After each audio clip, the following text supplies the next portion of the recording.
আচ্ছা, ভালোভাবে এবং সুন্দরভাবে ফ্লুয়েন্টলি ইংরেজিতে কথা বলার মানে কি যে অ্যাকসেন্ট প্রয়োগ করা? আমি যদি ব্রিটিশ অথবা আমেরিকান অ্যাকসেন্টে কথা বলি তাহলে কি আমি অনেক সুন্দরভাবে ইংরেজিতে কথা বলি? এটা কিন্তু কখনোই না। আমাদের ইংরেজি ভাষাটাকে অনেক সুন্দরভাবে বলতে হলে আমাদের প্রেজেন্টেশনাল ওয়েতে কথা বলতে হবে।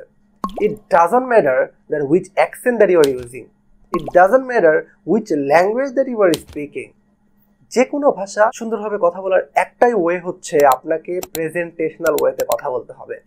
সো মূলত আজকের এই ভিডিওতে আমি চারটা আইডিয়া বা চারটা টপিক শেয়ার করতে যাচ্ছি, যে চারটি ওয়ে বা চারটি আইডিয়া যদি আমাদের ভয়েসের ভিতরে, আমাদের স্পোকেন ইংলিশের ভিতরে আমরা যদি প্রয়োগ করতে পারি, আমরা খুবই সুন্দরভাবে ইংরেজিতে প্রেজেন্টেশনাল ওয়েতে কথা বলতে পারবো। তো নাম্বার 1, ক্লিয়ার ভয়েস। অর্থাৎ আপনি যেই শব্দটি উচ্চারণ করছেন, আপনি যে সেন্টেন্সটা বলছেন সেটা যেন অন্য কেউ বুঝতে পারে প্রপারলি, আপনার প্রোনাউন্সিয়েশন যেন একদম সঠিক হয়। আচ্ছা, একটি উদাহরণ দেই, আরো ভালোভাবে বুঝতে পারবেন বিষয়টি। বাংলাদেশের কিছু বছর আগে একটি ভিডিও ভাইরাল হয়েছিল। সেই ভিডিওটি এরকম যে একটা মানুষ টিভি চ্যানেলের সামনে এরকম কথা বলছিল যে জাহাজে জাহাজে সংঘর্ষ হয়েছিল। সে বুঝাইতে চেয়েছিল যে সংঘর্ষ হয়েছিল, বাট সামহাও সে মুখের জড়তার কারণে বা তার ভয়েসে ক্লিয়ারেন্স নাই, প্রপার ক্লিয়ার না, এই জন্য তার ভিতরে কথাটি হয়েছিল যে সংঘর্ষ হয়েছিল। এই জন্যই প্রেজেন্টেশনাল ওয়েতে প্রথম ফ্যাক্ট হচ্ছে আপনাকে খুবই ক্লিয়ারলি কথা বলতে হবে, যা বলছেন সেটা যেন অপরজন বুঝতে পারে। এবং নাম্বার 2 হচ্ছে আপনার এনার্জি। একটা ভয়েসের এনার্জি বলে দেয় যে কতক্ষণ পর্যন্ত ওই কথাটি আমরা শুনতে চাইবো, বা একজন শ্রোতার ডিপেন্ড করে যে আপনার কথাটা কতটুকু সে ভেতরে নিতেছে বা কতটুকু প্রকার আপনার কথাটা শুনতেছে। আপনার এনার্জি সেইটা বলে দেয়। যারা পাবলিক স্পিকার বা ধরেন যে টেলিমার্কেটিং স্পেশালিস্ট বা যারা ওভার দ্য কাস্টমার সার্ভিসে যারা ফোন কলে কথা বলে, এদের এনার্জি খুবই ইম্পর্ট্যান্ট, কারণ তাদের একটা এনার্জির উপর ডিপেন্ড করতেছে একটা পাবলিক স্পিকিংয়ের অনেকগুলা মানুষের বক্তব্য শোনার একটা আগ্রহ, এবং এই যে মার্কেটিং সেক্টরে একটা প্রোডাক্ট সেলিংয়ের একটা বিষয়। সো এই জন্যই তো টেলিমার্কেটিং স্পেশালিস্ট যখন আমি ছিলাম তখন দেখেছি অ্যাজ এ টিম লিডাররা সবসময় আমাদেরকে বলতো যে voice B loud and clear. অর্থাৎ আপনি যখন লাউড হবেন, আপনার মন খারাপ হইলেও আপনি যখন জোরে কথা বলবেন তখন আপনার ভিতরে অটোমেটিকলি এনার্জি ক্রিয়েট হয়।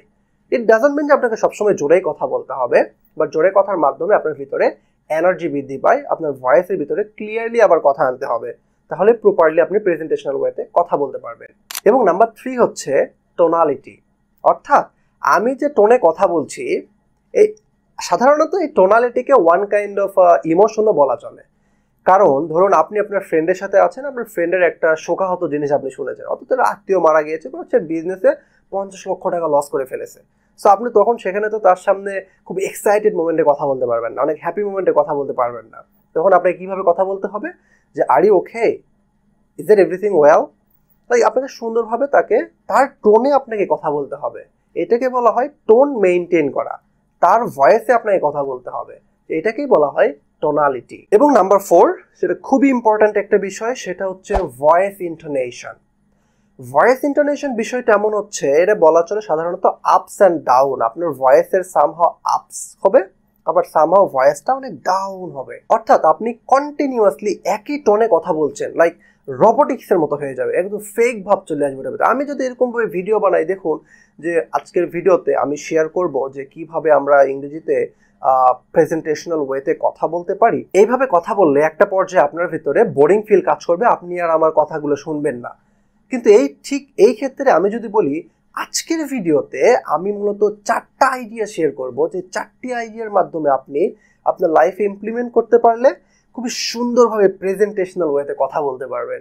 তো সামহাও আপনার ভয়েসটা আপনার ডিপেন্ড করবে, কোনো ওয়ার্ডের ক্ষেত্রে জয়ফুল এক্সাইটেড মোমেন্টে অনেক ভয়েসটা আপ হবে, এবং একটু ইমোশনাল টাইপের কথা বলছেন বা স্যাড মোমেন্টে কথা বলছেন, ভয়েসেরটা একটু ডাউন হয়ে যাবে। এই জন্যই বলা হয় ভয়েস ইন্টোনেশন, ভয়েসের আপস এবং ডাউন মেইনটেইন করে কথা বলা। এই যে 4টা বিষয় ওভারঅল একটা আইডিয়া দিয়ে দিই। প্রথমে বললাম ক্লিয়ার ভয়েস, দেন ভয়েসের এনার্জি, দেন টোনালিটি ইমোশন মেইনটেইন করা, অ্যান্ড নাম্বার 4 খুবই ইম্পর্ট্যান্ট, কথার ভিতরে আপস অ্যান্ড ডাউন, কখনোই যেন কথার একটা লেভেল, সেম লেভেলে যেন আমাদের কথাটি না যায়। সো এই 4টা বিষয় হচ্ছে ফান্ডামেন্টাল ফ্যাক্টর আমাদের প্রেজেন্টেশনাল ওয়েতে কথা বলার। আরও অনেক ফ্যাক্ট আছে, যেমন এটা ডিফারেন্ট সিচুয়েশন ওয়াইজ ভ্যারি করে। ধরুন আপনি পাবলিক স্পিকিং দিচ্ছেন, সেক্ষেত্রে আপনার বডি ল্যাঙ্গুয়েজ ফ্যাক্ট করে। আবার আপনি ওভার দ্য থ্রু কলে টেলিমার্কেটিং জব করছেন, সেখানে কি আপনার বডি ল্যাঙ্গুয়েজ কি করবে? আপনি তো কাস্টমার তো আপনাকে দেখছে না, আপনি ওভার দ্য ফোন কলে কথা বলছেন, সেখানে আপনার ভয়েস অ্যান্ড এনার্জি এই বিষয়গুলো খুবই ইম্পর্ট্যান্ট। সেখানে আপনার বডি ল্যাঙ্গুয়েজ কোনো কাজ করে না। ঠিক তেমনি আপনি ক্লাসরুমে প্রেজেন্টেশন দিচ্ছেন, সেখানে আপনার বডি ল্যাঙ্গুয়েজের পাশাপাশি আপনার স্লাইডে কি লেখা আছে স্লাইডটা সামনে প্রেজেন্ট করানো ওয়ান কাইন্ড অফ একটা আর্ট বলা চলে, ওয়ান কাইন্ড অফ প্রেজেন্টেশন বলা চলে। সো বিভিন্ন সিচুয়েশন ওয়াইজ বিভিন্ন ফ্যাক্ট অ্যাড হয় আরও। কিন্তু এই চারটা যে বিষয় শেয়ার করলাম, এই চারটা হচ্ছে ফান্ডামেন্টাল ফ্যাক্ট, যেটা সব ক্ষেত্রেই অনেক ইম্পর্টেন্ট। সো আশা করি আপনি বুঝতে পেরেছেন। So thank you everyone, that's all for me today. See you all in the next video.